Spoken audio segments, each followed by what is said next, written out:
Ce programme est financé par les amis et partenaires du ministère de Joyce Meyer.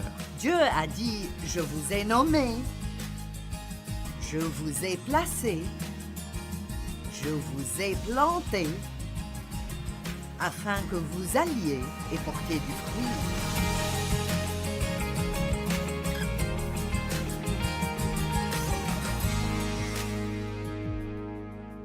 Vivre une vie très productive dans un monde occupé. Donc, c'est ce que nous faisons ce week-end.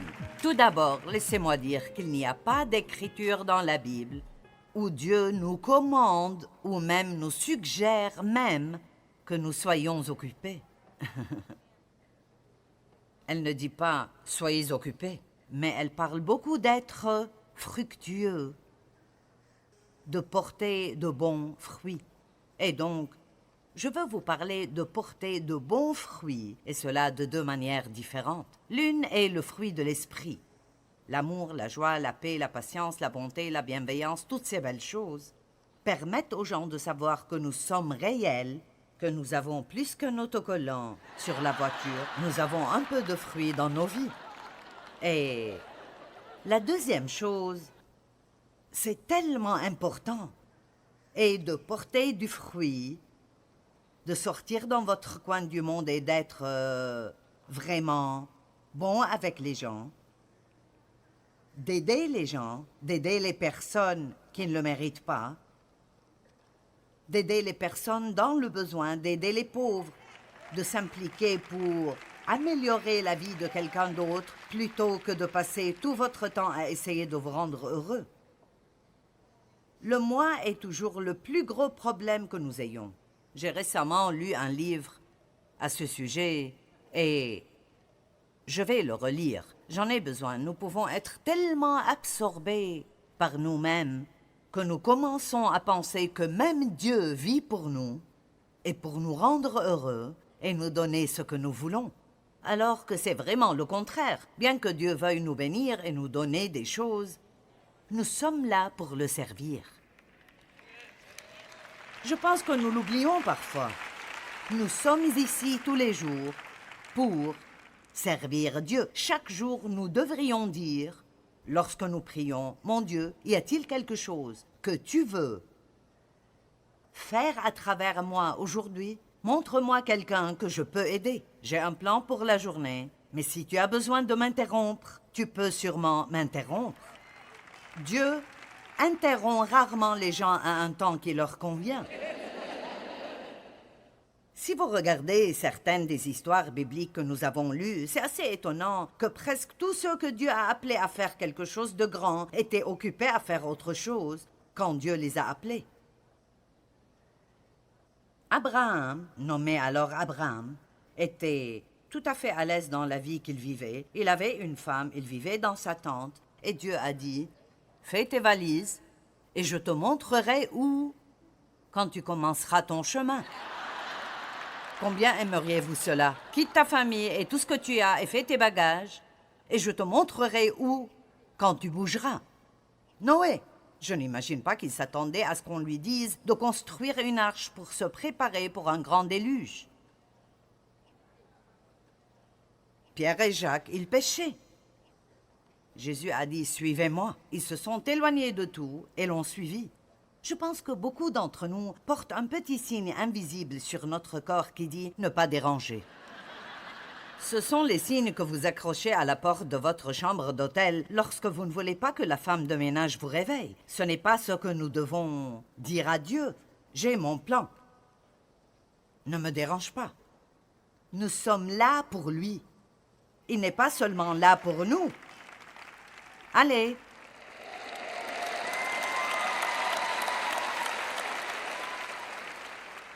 Pour une raison quelconque, cela m'est venu si fortement aujourd'hui. Comment nous disons toujours « Dieu fait ceci et fait cela, règle ça, et il y a ce problème, et donne-moi la faveur et ta bénédiction, et j'ai besoin d'argent, et donne-moi, et aide-moi, et répare ceci. » Nous pouvons prendre toute demande de prière à Dieu. Il aime vous aider. Il veut que nous demandions. Il n'y a rien de mal à demander des choses à Dieu, mais si c'est tout ce que nous faisons, alors nous manquons l'essentiel. Et donc, je veux vraiment vous encourager à commencer à demander à Dieu chaque jour, « Montre-moi ce que je peux faire pour toi aujourd'hui. Mets quelqu'un sur mon chemin que je peux aider aujourd'hui. »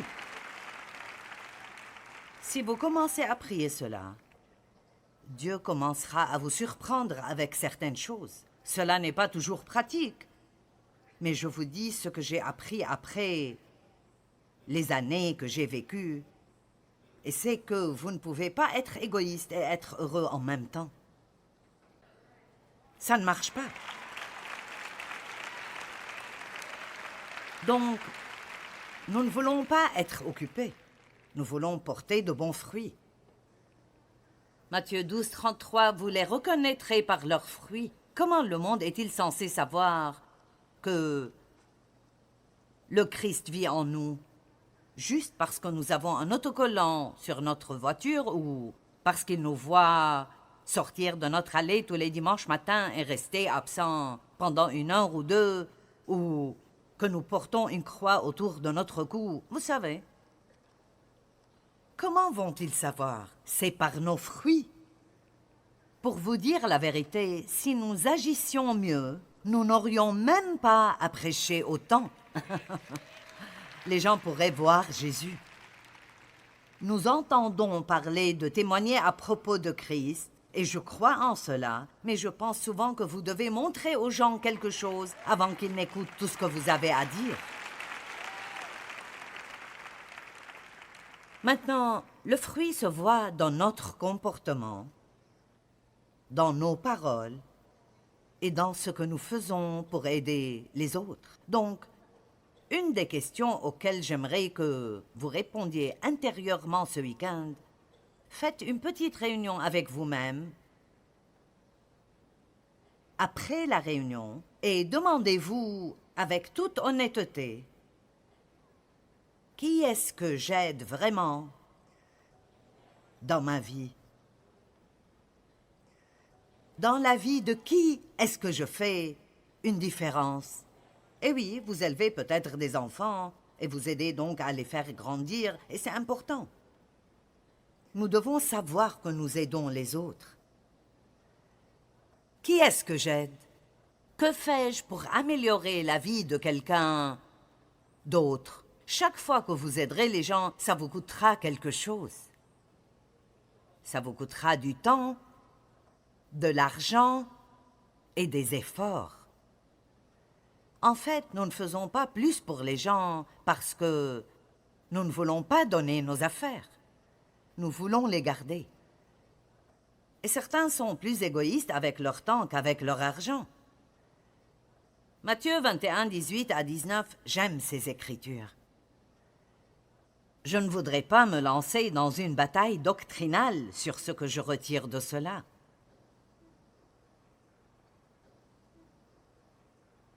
Il est écrit dans le verset 18, « Le matin, en retournant à la ville, il eut faim. » Eh bien, il y a beaucoup de gens dans le monde qui ont faim, et je ne parle pas de nourriture physique. Ils ont faim de quelque chose. Ils ne savent même pas ce que c'est. Le monde ne les satisfait pas. La vie ne les satisfait pas. Ils ne peuvent pas être heureux. Ils ne savent même pas ce qu'ils veulent, mais ils ont faim. Ils ont besoin de quelque chose et ne savent pas quoi. Et donc, voyant un figuier sur le chemin, au bord de la route, il s'en approcha, mais il n'y trouva que des feuilles. N'oubliez pas cette partie. Il n'y trouva que des feuilles, et il lui dit que jamais fruit ne naisse de toi. Et à l'instant, le figuier sécha. Maintenant, je lisais cela, et je me sentais vraiment désolée pour le figuier. Cela semblait presque être une chose méchante à faire. Pourquoi as-tu maudit le figuier simplement parce qu'il n'avait pas ce que tu voulais? Cela semblait contraire au caractère de Jésus, jusqu'à ce que j'ai découvert quelque chose sur les figuiers. Cela se trouvait dans la Bible classique amplifiée originale. Maintenant, ils l'ont refaite, mais il était en fait indiqué au bas de la page que, dans le cas des figuiers, quand ils ont des feuilles, ils sont censés toujours avoir des fruits sous ces feuilles. C'est juste comme ça. À la saison des fruits, ils ont des fruits et il y a des feuilles sur les fruits. Donc il avait faim, il a vu la feuille, il y est allé, s'attendait à ce que sa faim soit rassasiée. Eh bien, je pense que très souvent, nous n'avons que des feuilles et pas de fruits. Nous avons des messages sur nos voitures disant « Je suis un chrétien ». Nous allons à l'église, nous mettons notre musique chrétienne, nous avons nos bijoux chrétiens et notre langue est chrétienne. Allez, vous savez. Amen. Eh bien, louez le Seigneur. Et je pense que Jésus a maudit le figuier parce que c'était un faux. Il faisait semblant d'avoir quelque chose qu'il n'avait pas. Et écoutez-moi, je ne veux pas être un figuier qui n'a que des feuilles et pas de fruits. Allez!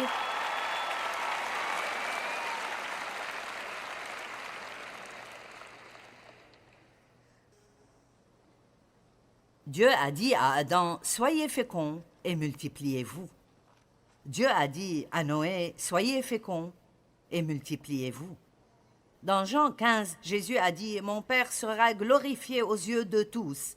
Si vous produisez beaucoup de fruits, vous prouverez ainsi que vous êtes vraiment mes disciples. » Donc, nous ne prouvons rien par ce que nous disons. C'est le fruit de notre vie qui prouve qui nous sommes vraiment. Et l'une des choses qui est supposée se produire lorsque nous mûrissons spirituellement, tout comme les bébés passent de l'enfance à l'âge adulte, nous grandissons spirituellement. Et cela prend du temps, prend des efforts, prend du travail, prend des études. Ça requiert des choses comme ce que vous faites ce soir. Prendre le temps d'entendre quelqu'un enseigner la parole, adorer avec un groupe de personnes. C'est beaucoup mieux que certaines des choses que vous faisiez auparavant et je peux vous garantir que demain matin, vous vous sentirez mieux que lorsque vous faisiez ces autres choses. Amen. Je dis toujours aux gens, si vous venez vous asseoir dans une pièce remplie de croyants et vous ne tirez aucun avantage de quoi que ce soit, vous êtes juste là, quelque chose de positif vous arrivera quand même, juste en étant dans cette atmosphère et autour d'autres croyants. Vous savez ce que c'est quand vous arrivez quelque part où l'atmosphère est mauvaise? Je veux dire, elle est pleine de conflits et de tout ce qui est négatif et... Eh bien, nous avons vraiment une bonne ambiance ici. Il y a quelqu'un de chaque côté de vous, devant vous et derrière vous qui est loin. Amen. Ils ont le Dieu vivant dans eux. C'est un bon endroit où être. Et donc, l'une des choses dont nous avons besoin à mesure que nous grandissons est la stabilité. Nous devons grandir au point de pouvoir nous comporter de la même manière, peu importe ce qui se passe dans nos vies. Donc, ce sera un objectif pour moi d'être la même, la chrétienne du quartier. Quand j'ai des difficultés, quand je ne me sens pas bien, quand je perds mon travail, quand je suis malade. Vous savez, ce n'est pas bien de rentrer grincheux à la maison. Qu'est-ce qui ne va pas? J'étais occupée toute la journée et il y avait des embouteillages. Et j'ai mal à la tête. Ouais. Eh bien, puis-je vous dire que tout le monde a quelque chose? Tout le monde a quelque chose. Et les chrétiens peuvent parfois être les personnes les plus méchantes que vous ayez jamais vues de toute votre vie. Et c'est horrible. Rien n'est pire qu'un chrétien méchant. Amen. Et donc, ce fruit que nous sommes supposés avoir dans notre vie est la patience. Je ne suis pas encore entièrement mature car je travaille encore sur ceci. La joie, la paix, l'amour envers les autres, le pardon, être prompt à pardonner, du bon fruit. Et plus vous avez de ce bon fruit qui sort de vous, plus vous êtes heureux.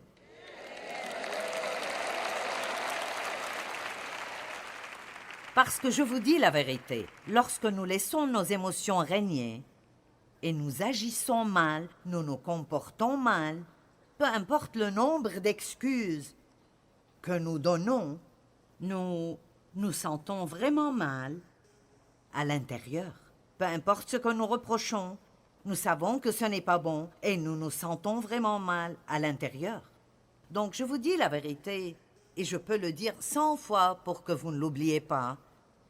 Plus vous traitez bien les gens, plus vous serez heureux. Amen.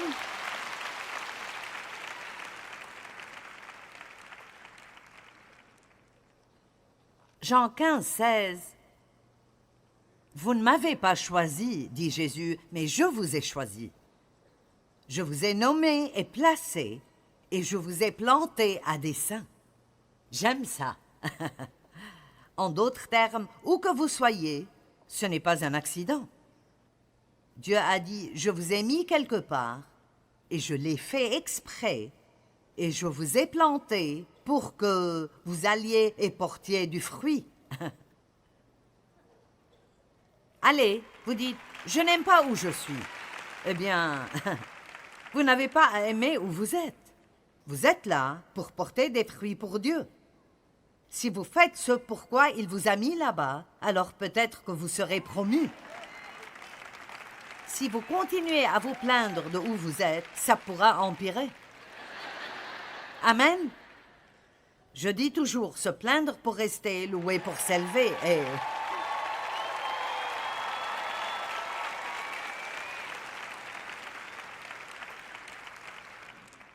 Qu'est-ce que j'ai fait ici?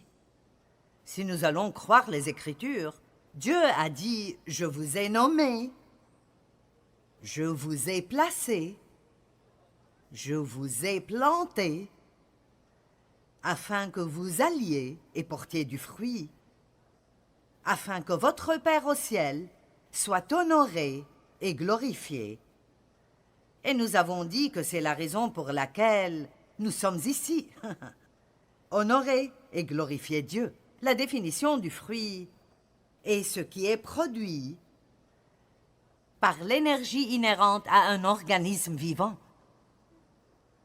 En d'autres termes, tout ce que vous voyez apparaître à l'extérieur est le résultat de quelque chose qui se passe à l'intérieur. Et donc, vous savez qu'un arbre est un oranger parce qu'il a des oranges. Vous savez qu'un pommier est un pommier parce qu'il a des pommes. Ainsi, vous pouvez savoir qu'un chrétien est un chrétien si vous voyez des fruits chrétiens. Mais si tout ce que vous entendez est des paroles et une attitude de supériorité par rapport à tout le monde, ou une attitude de jugement envers tout le monde qui n'est pas aussi bon que vous l'êtes, amen.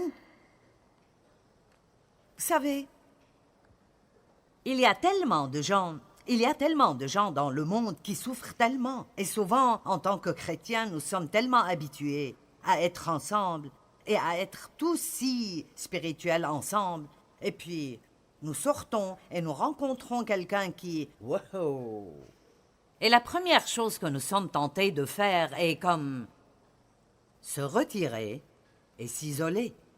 Et je me souviens que j'étais avec un pasteur d'Angleterre, et mon mari et quelqu'un d'autre. Et ce pasteur anglais était vraiment super avec les gens. Et nous sommes allés à un Starbucks, et la fille qui nous servait avait des cheveux de 5 couleurs différentes qui allaient dans 40 directions différentes. Et elle avait des piercings partout. Eh bien... Vous savez, je pouvais sentir mon attitude religieuse. Allez. Avez-vous déjà senti votre petite attitude religieuse ressortir, c'est comme tout de suite vous êtes sûr que... Eh bien, ce gars d'Angleterre, il se penche au-dessus du comptoir et dit « Ah, j'aime tes cheveux, comment fais-tu cela ?» Et il a commencé cette conversation avec elle et il... Vous savez, il jouissait de la conversation et nous devons nous débarrasser de cette façade religieuse. Amen.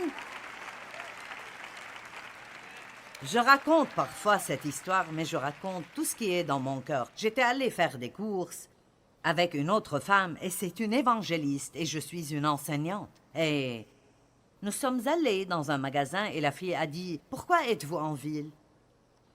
Et nous avons dit « Nous sommes chrétiennes. » Et elle a dit « Oh, je suis spirituelle. » Et je me dis toujours un peu...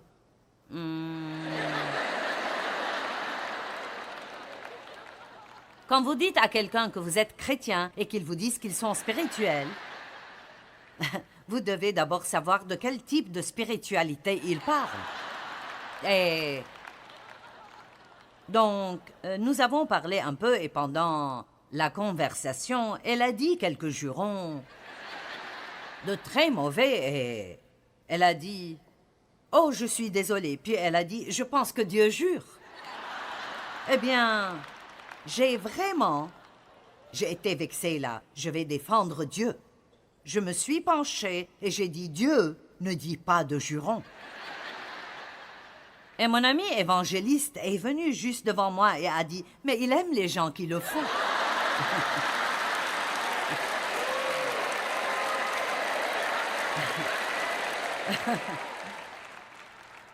Voici ce que j'essayais de faire et beaucoup de personnes religieuses le font. Nous n'avions pas encore attrapé le poisson et j'essayais de le nettoyer. Vous comprenez cela?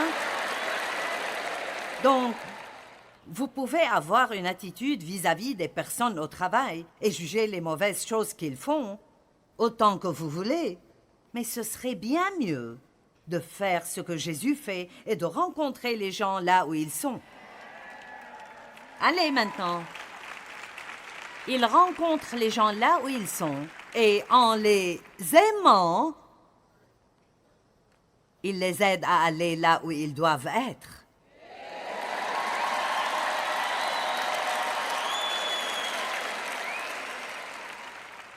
Le fruit est l'expression visible de quelque chose qui travaille en nous de manière invisible. Ainsi, la façon dont les gens peuvent voir que Dieu agit dans notre vie est par la façon dont nous changeons. Maintenant, ça prend du temps. Nous ne réparons pas tout en même temps. Nous grandirons tant que nous avons un corps humain. C'est pourquoi nous ne pouvons jamais arrêter d'apprendre. Nous devons toujours éduquer, rééduquer et répéter certaines des mêmes choses encore et encore. Ainsi, Éphésiens 3:20 dit « Dieu peut réaliser bien au-delà de tout ce que nous demandons, espérons ou même pensons par la puissance qui agit en nous. » Maintenant, si nous arrêtions de garder Jésus uniquement pour nous-mêmes, comme notre petit cabinet d'approvisionnement privé, nous lui donnons notre liste de 20 choses que nous devons avoir aujourd'hui. Dieu, si tu ne le fais pas, si je n'ai pas de percée aujourd'hui, Dieu, je ne sais pas si je peux tenir le coup. Je ne sais pas si je peux tenir le coup. Mon climatiseur est en panne et le technicien n'a...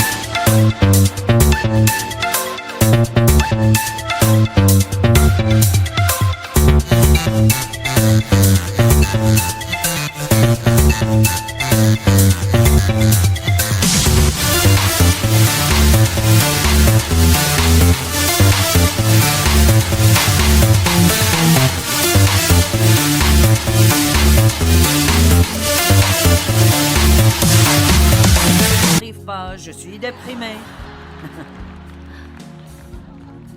Mais réellement, vous n'avez aucune idée de ce que Dieu veut faire à travers vous. Des choses merveilleuses. Eh bien, je tiens à vous rappeler à nouveau que la Bible ne dit jamais que nous devons être occupés. Elle dit que nous devons être fructueux.